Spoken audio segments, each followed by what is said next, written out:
O Senhor esteja convosco. Proclamação do Evangelho de Jesus Cristo segundo Marcos.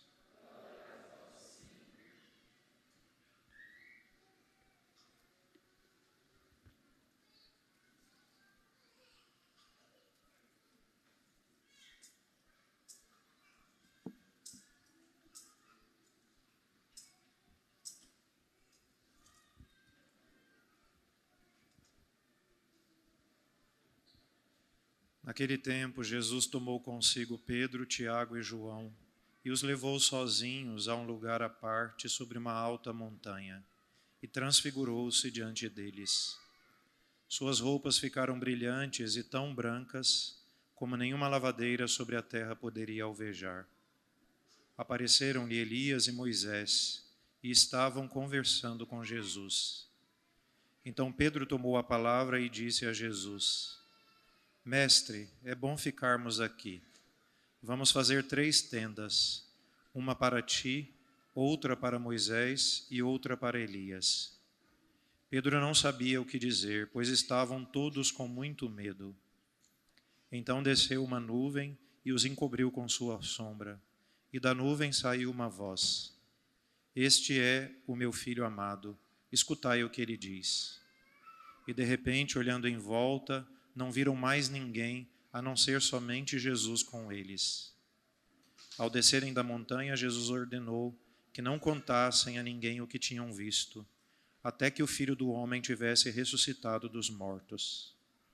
Eles observaram esta ordem, mas comentavam entre si o que queria dizer ressuscitar dos mortos. Palavra da salvação.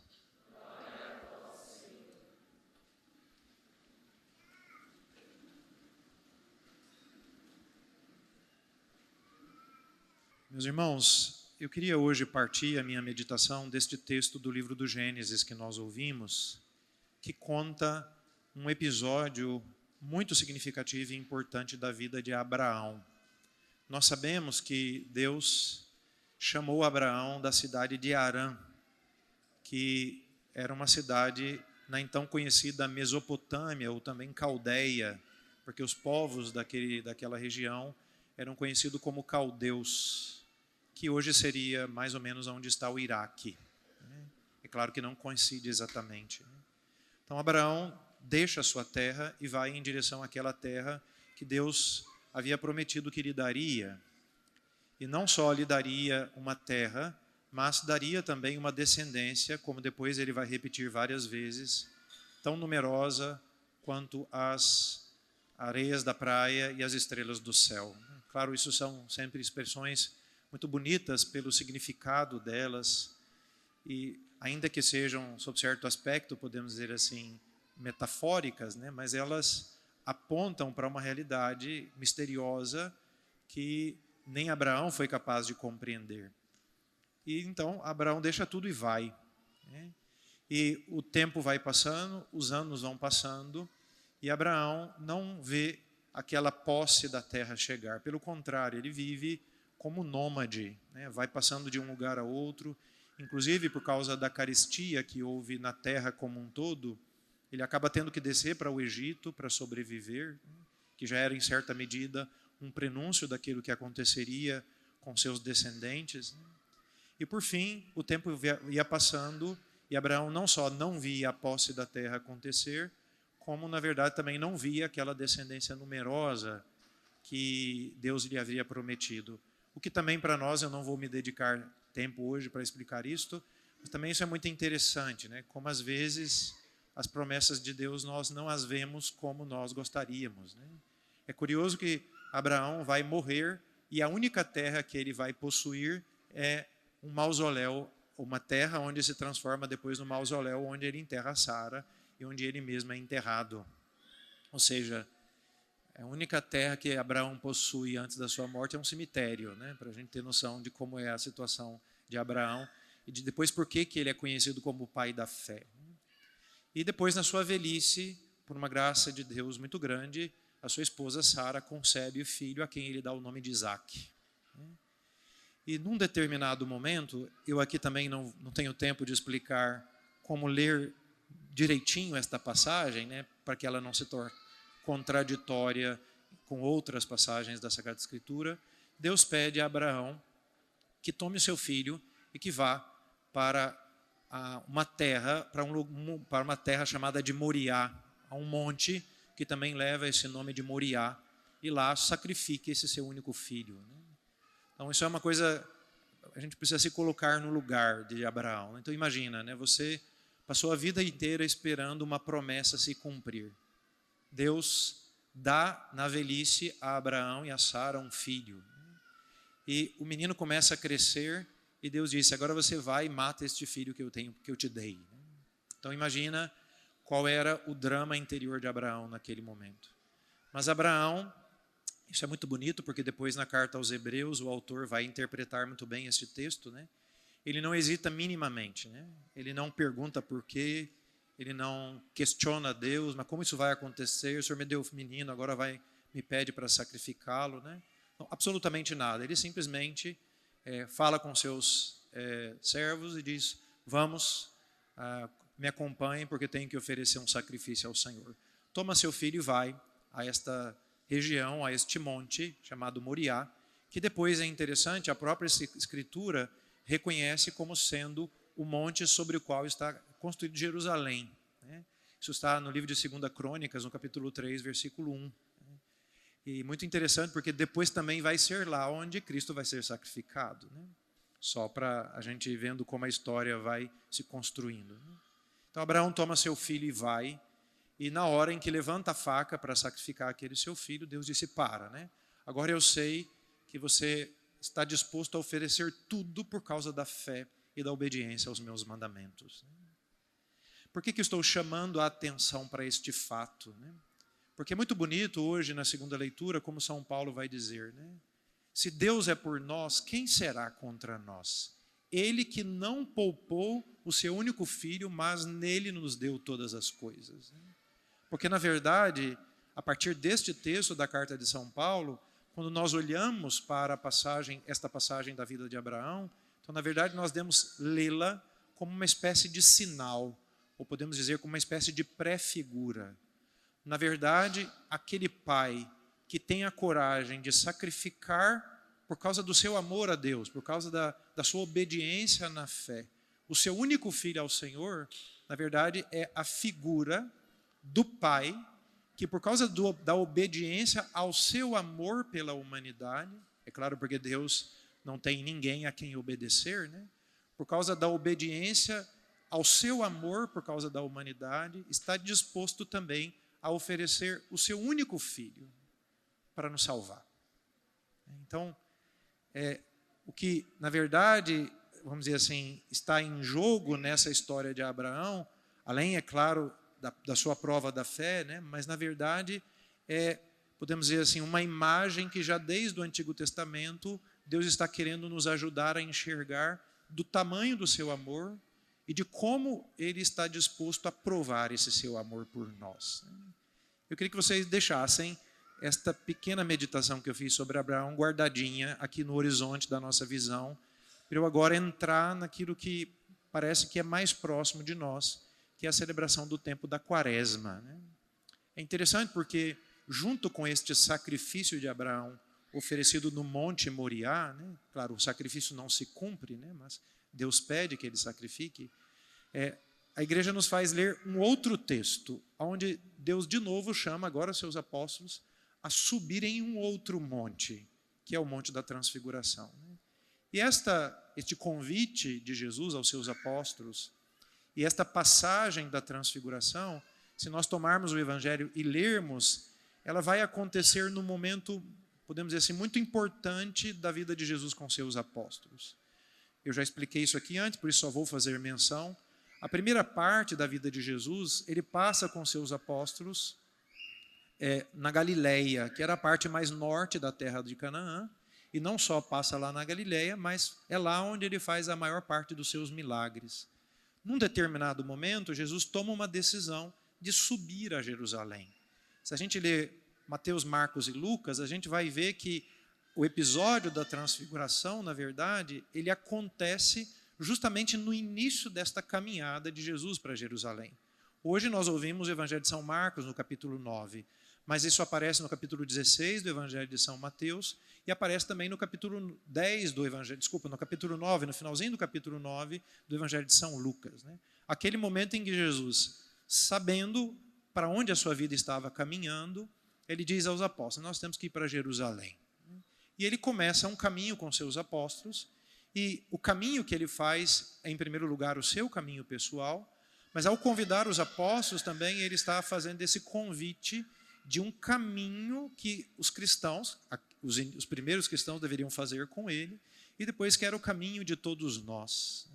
Assim como a vida de Jesus, ela aponta constantemente para o mistério da sua paixão, da sua morte, da sua ressurreição, ou seja, esse é o termo da sua existência, né?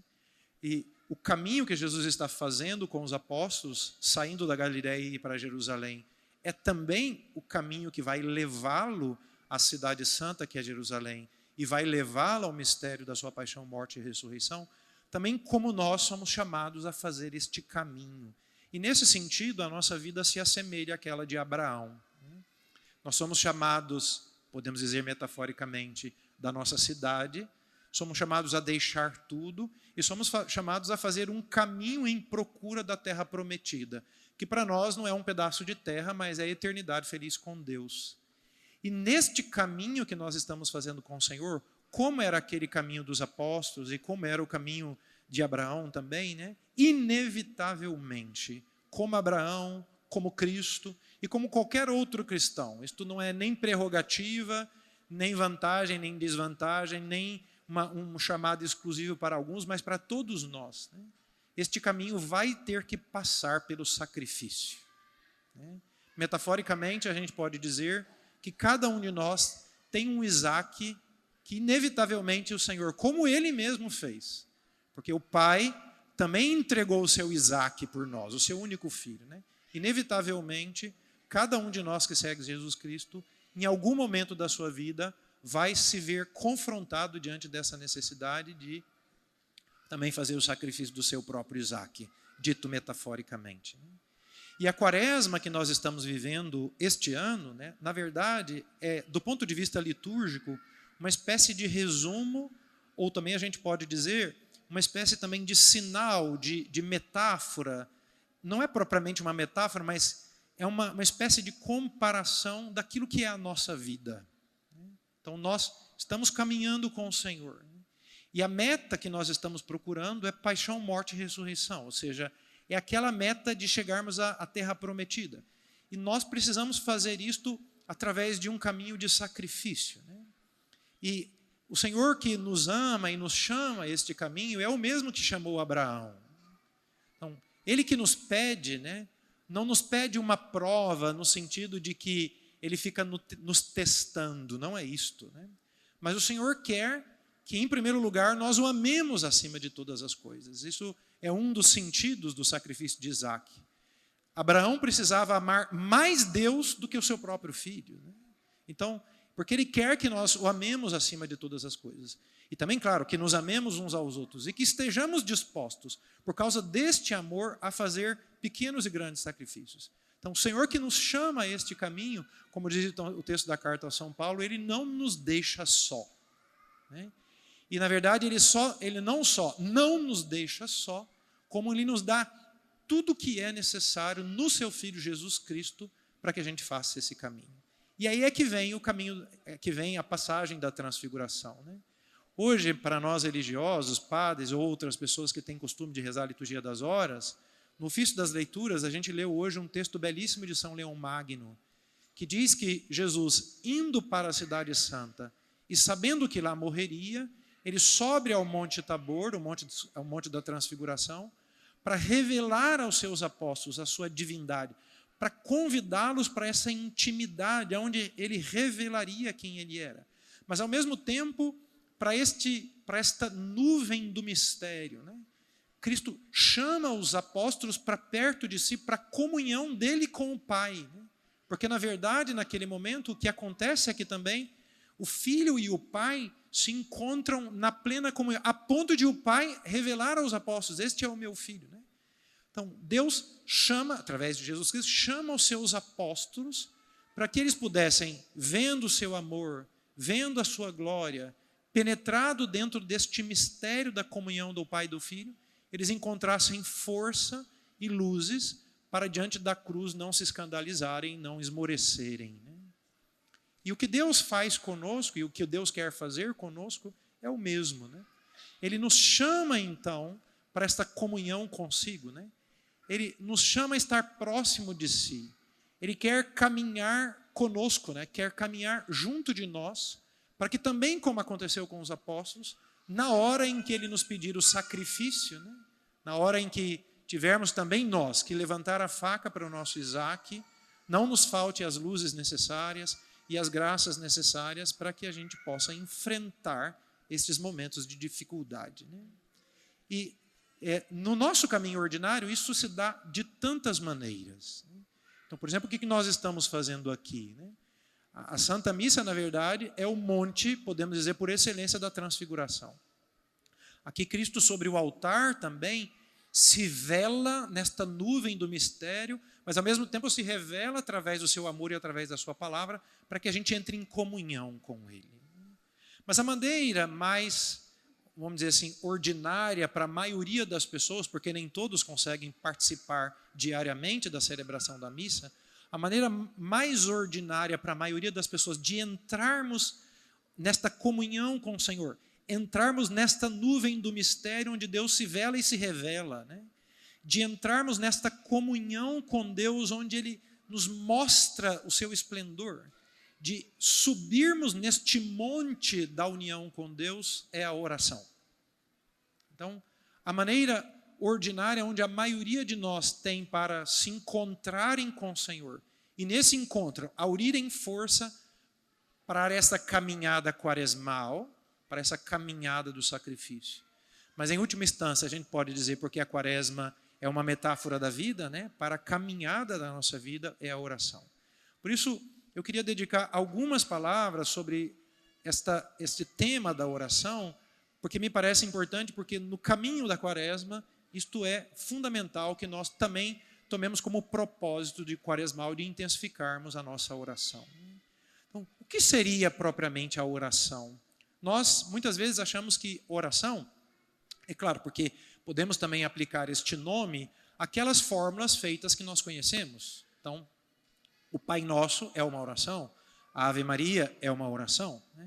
Porém, a oração é muito mais do que uma fórmula pronta que eu aprendo à memória e que eu recito. Na verdade, a oração, isto diz o catecismo, é um modo de definir, não propriamente uma definição lógica, mas um modo de explicar a oração. Então, o que é a oração?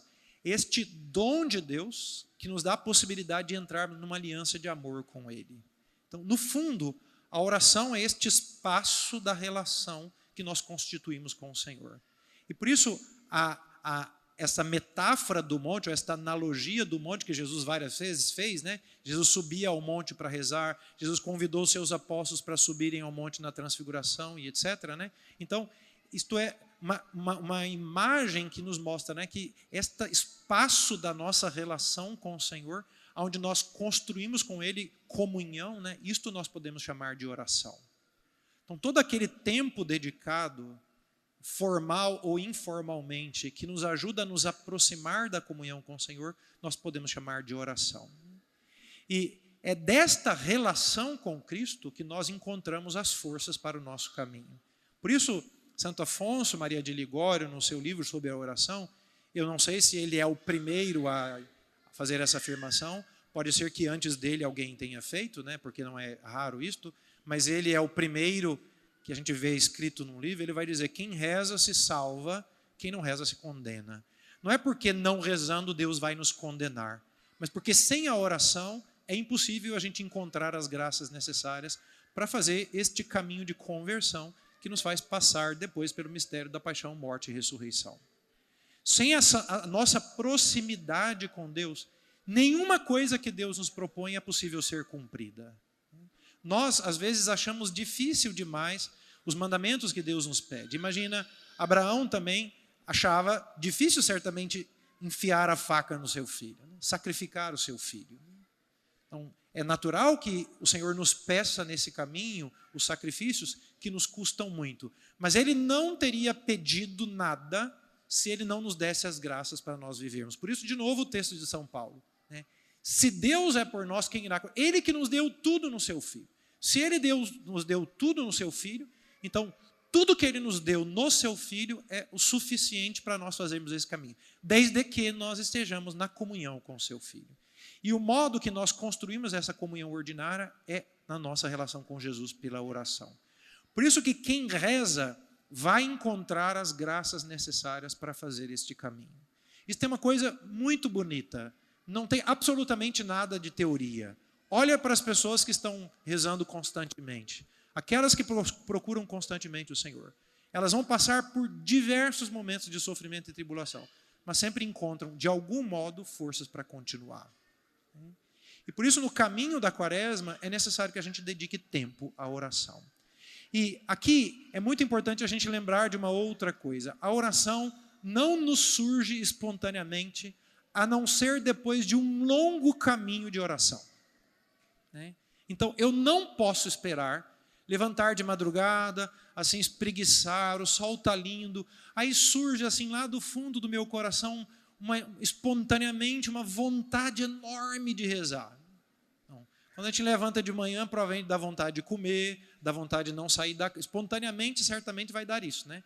Vontade de ficar na cama, de dormir um pouquinho mais, de logo tomar café. Mas não nos surge, a não ser depois de muito caminho feito, espontaneamente, assim, o desejo de rezar. E depois também sejamos bastante honestos, né? No nosso dia a dia, com 200 milhões de coisas para serem feitas, imagina pais e mães de família que levantam cedo, tem que correr para aprontar os filhos, fazer o café, levar o filho para a escola, voltar para o trabalho, trabalha amanhã toda, corre e busca o filho, alguns têm que fazer o almoço. Imagina se a gente, no meio desse turbilhão de coisa, vai surgir assim espontaneamente o desejo de rezar, ou a gente vai rezar. Isso não acontece, não é assim. Por isso que, se eu quiser fazer passos nesse meu caminho de conversão, e se eu quiser crescer nessa comunhão com o Senhor, eu vou ter que organizar a minha vida, e assim como eu faço para outras coisas, eu tenho que determinar algum tempo da oração.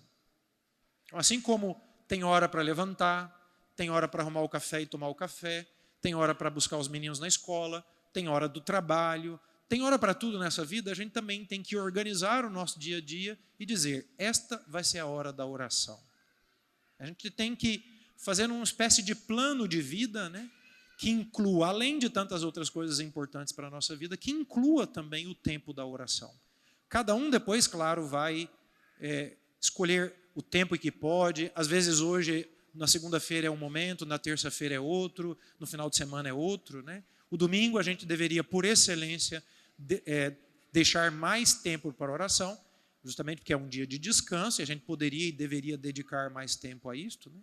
Mas cada um vai ajeitar da sua maneira, segundo o seu estado de vida, segundo as suas possibilidades. E depois a gente também tem que não só escolher o momento da oração, mas aquilo que nós vamos rezar. Quem me conhece já ouviu falar isso pelo menos umas 500 vezes e vai ouvir pelo menos mais umas 1000 vezes eu falar sobre isto. Né? Padre, o que eu poderia rezar? Não precisa complicar, tá bom? 2 coisas só, que são muito simples, né? Então, todos nós poderíamos rezar o terço todos os dias, indo para o trabalho, voltando do trabalho, levando o menino para a escola, voltando o menino da escola. Poderia, inclusive, rezar com as crianças voltando da escola. Né? Ao invés de ficar ouvindo música, por exemplo, a gente poderia tranquilamente, né, rezar o terço. Né? Então, rezar o terço todos os dias. Porque esta é uma oração que, apesar de ser repetitiva, pelo seu ritmo litânico de uma ladainha, né, a repetição ela vai nos ajudando a interiorizar aquilo que nós repetimos, às vezes mesmo sem consciência. E não só isto, né? A oração do terço, como é uma oração contemplativa e meditativa, nos ajuda, ainda que de longe, a mirarmos os mistérios da vida de Cristo e repassarmos esses mistérios na nonossa cabeça. Né? Um mistério após o outro. Não só isto, a oração do terço pode ser uma belíssima oração de intercessão. Por exemplo, a cada mistério a gente poderia oferecer por alguma coisa.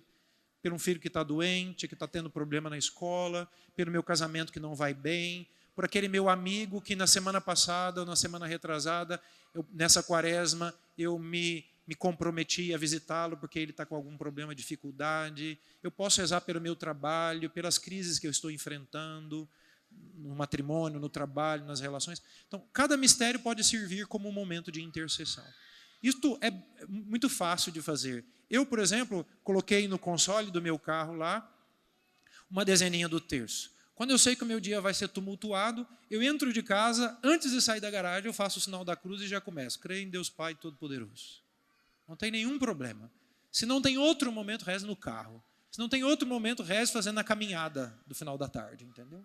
Então, rezar o terço todos os dias. E depois, tirar um outro momento para que a gente cumpra esta palavra de hoje. Né? Este é o meu filho muito amado, escutai-o.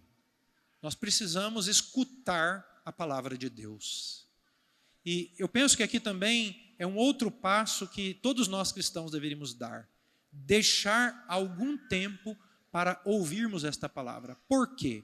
Porque esta palavra também, passada e repassada, né, ela vai fazendo com que as verdades de fé penetrem no nosso coração. E depois não só isso, né? Esta palavra que eu medito, ela se torna o tema do meu diálogo com Deus. Esta palavra que eu vou meditando a cada dia me serve para que depois eu fale com o Senhor. Né? Então, por exemplo, hoje, né, diante desse sacrifício de Isaac, a gente poderia tirar o nosso dia e dizer, Senhor, qual é o Isaac que eu tenho para sacrificar? A gente poderia falar com Deus sobre isso. Poderia nos perguntarmos, né, quais são as coisas que estão ocupando o lugar de Deus na minha vida? Eu poderia fazer isso em forma de diálogo. Né? Senhor, quais são as coisas da minha vida que estão ocupando o seu lugar? Que sacrifícios o Senhor quer que eu faça? Que caminho é esse que o Senhor está me chamando a fazer contigo? Né?